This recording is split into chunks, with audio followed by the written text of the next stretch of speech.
பிஜேபியும் அவங்க எவ்வளவு நிதிஷ்குமார் ஜெயிச்சது வந்து எஸ்ஐஆர்னால தான். நார்த் இந்தியன் மீடியாவை ஹேண்டில் பண்றது யாரு?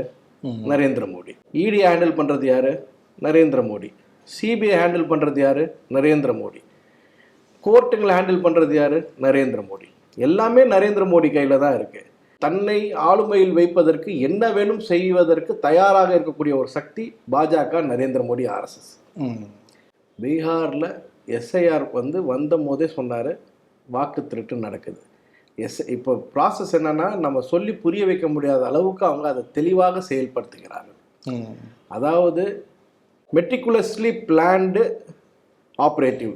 இதெல்லாம் நீங்கள் அவங்கள குறைலாம் சொல்ல முடியாது, அவங்கள கை கூட காட்ட முடியாது. எல்லாமே நேர்மையாக நடப்பது போல் தெரியும். இப்போ நிறைய பேர் இப்போ வேளச்சேரி பொறுத்த வரைக்கும் 2021 தேர்தலில் 3,30,000 வாக்காளர் இருந்தாங்க.